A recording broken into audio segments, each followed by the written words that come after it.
Hey y'all, it's me, Dri.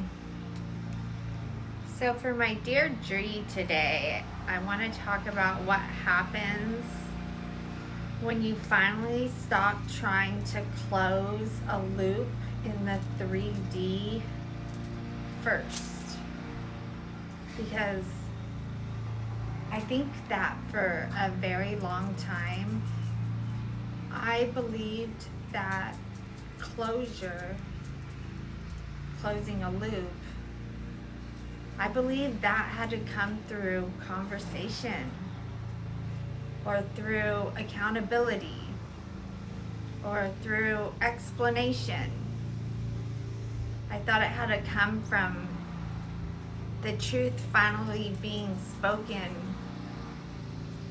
directly. And honestly, I carried that belief in my body for my whole life.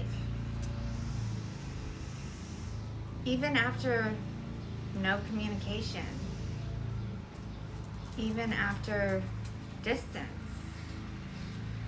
even after time, a lot of time had passed. Because what I hadn't realized was the attachment itself, it was still physically living inside my nervous system. And it wasn't living in a way that made me want the connection back. No. It wasn't in a way that was emotionally pulling me backwards. It was more in a way where my nervous system was still carrying the imprint of how it was processing all of what that connection was. And because my mind didn't have the closure, my body wasn't getting the closure. Not my mind, the attachment.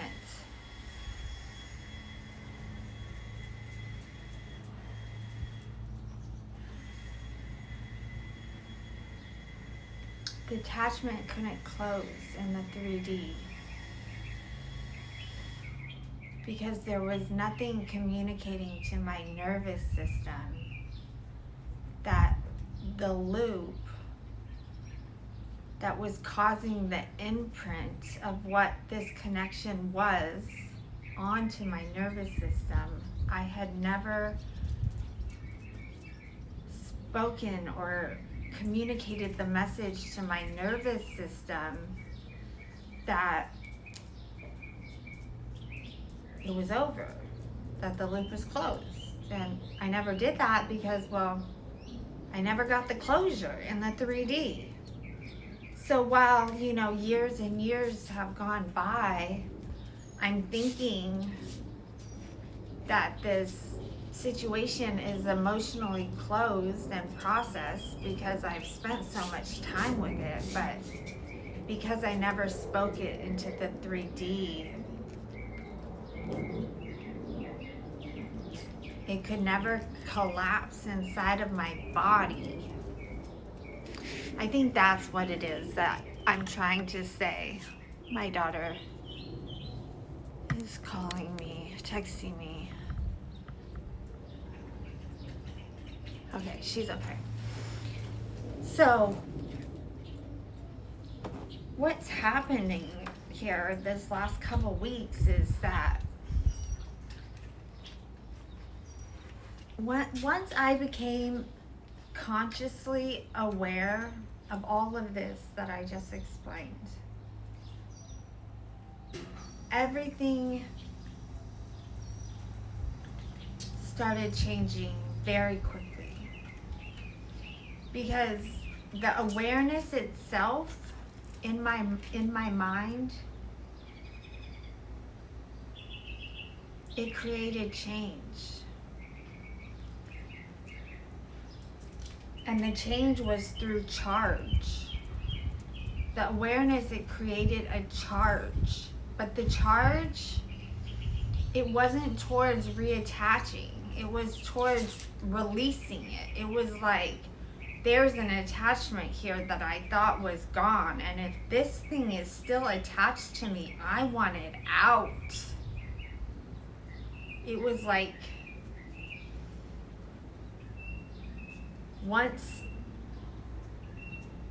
it was complete in my head, enough is enough, I'm done with this.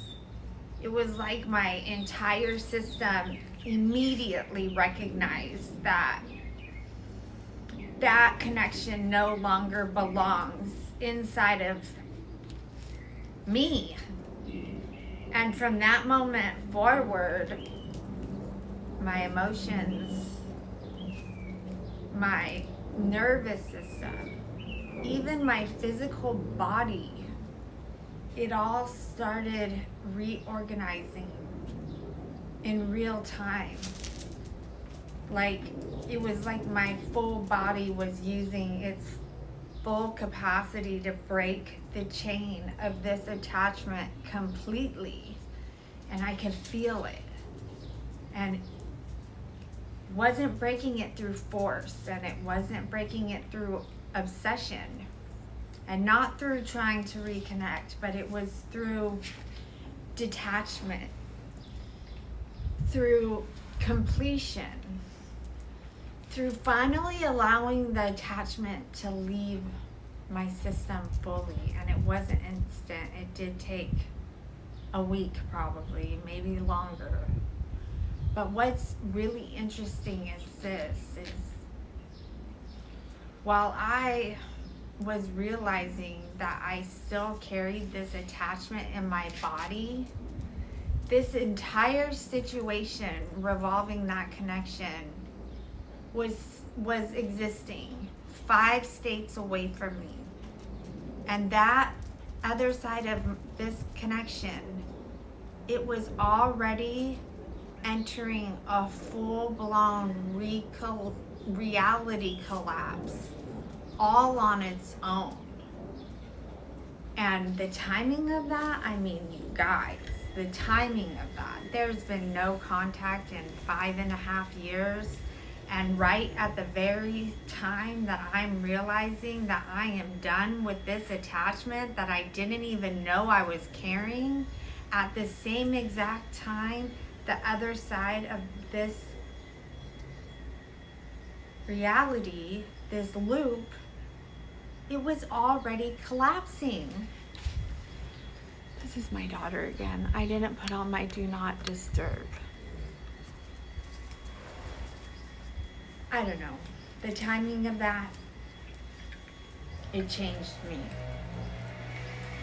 Because the second I felt the acceleration in the energy, and the second I realized I was still physically attached to it, something inside of me knew.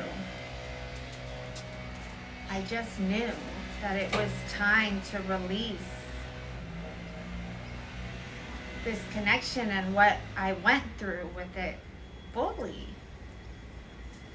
And with that realization, something else surfaced too. That was the truth. Not in a way where I felt called to fight, and not in a way where I wanted control. Not in a way where I needed to stay attached to the outcome anymore. It was more like my body and my mind at the same time finally understanding that my silence was the last remaining tether.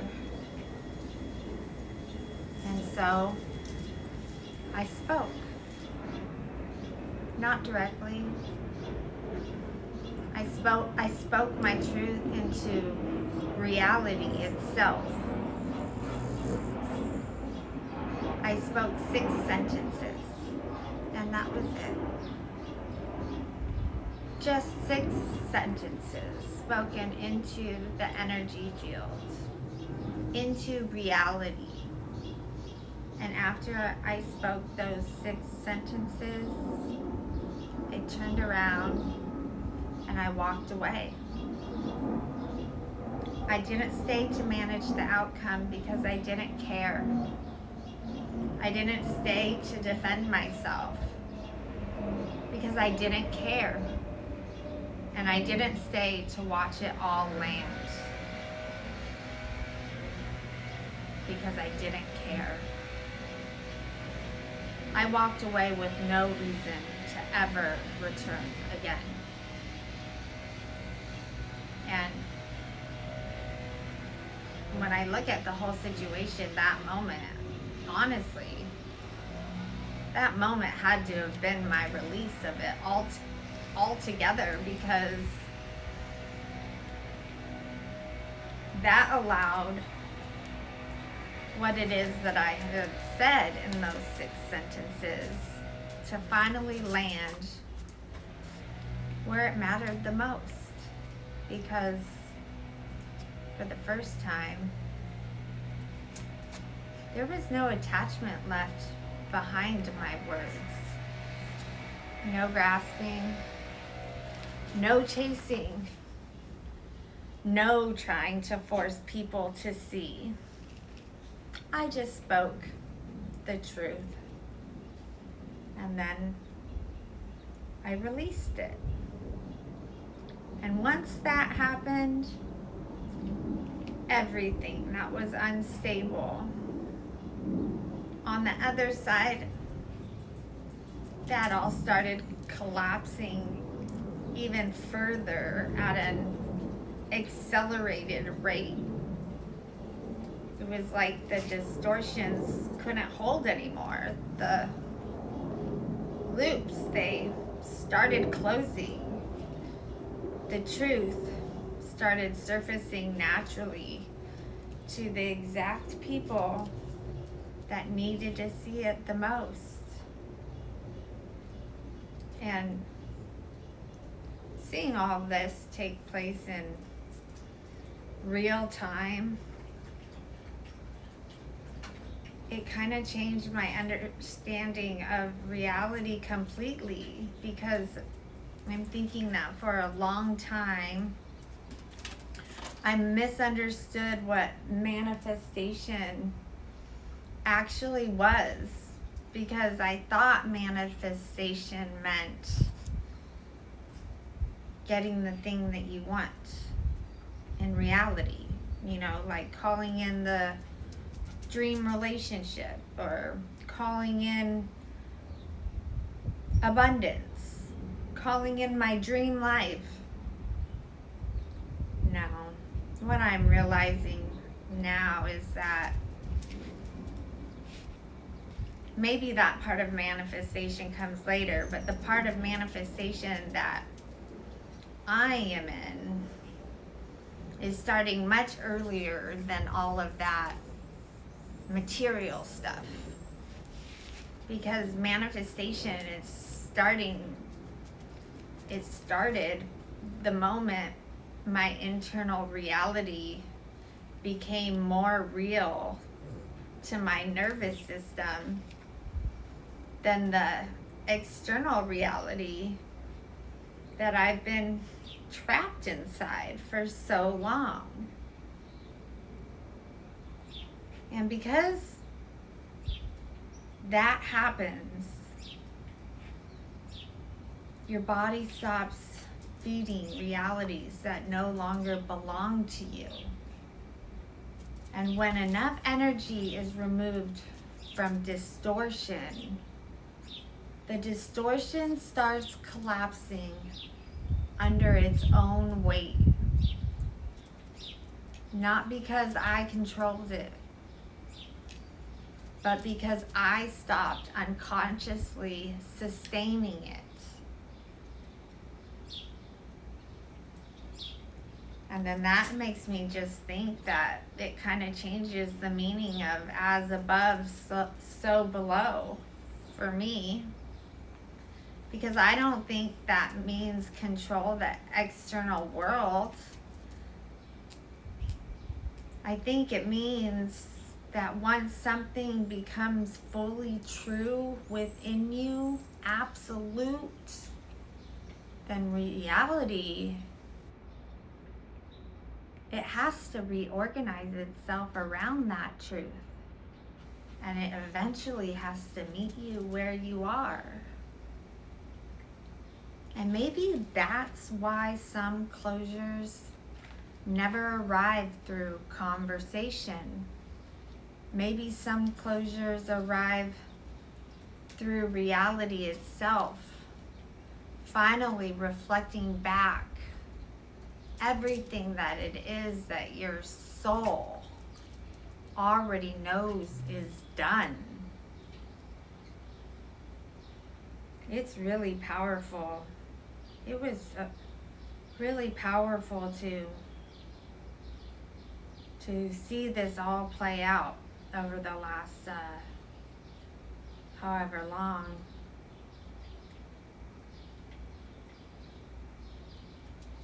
This is telling me that the work,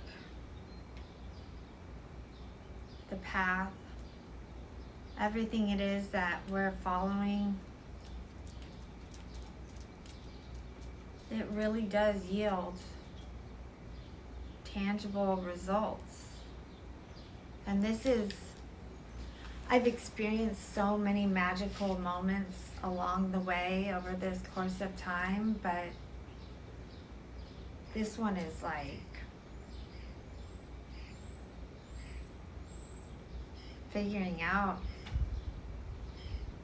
the code to the matrix, or at least one of them. I'm sure there's going to be a lot more codes that are still coming. But this one, man,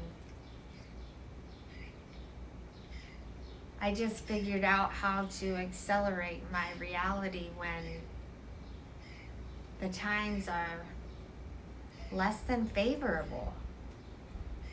Because I said it before, this is your existence. This is my existence. This is like getting an extra reward where now I can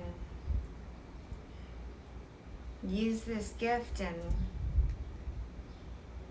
power through the challenges so I can get back to living a real, honest, fulfilled life. I don't know. I guess that's the message that I have for y'all today. So remember, where there is love, there is light. And if you made it to the end, let me know. I don't think I'm going insane. Do you? I'll see you guys again soon.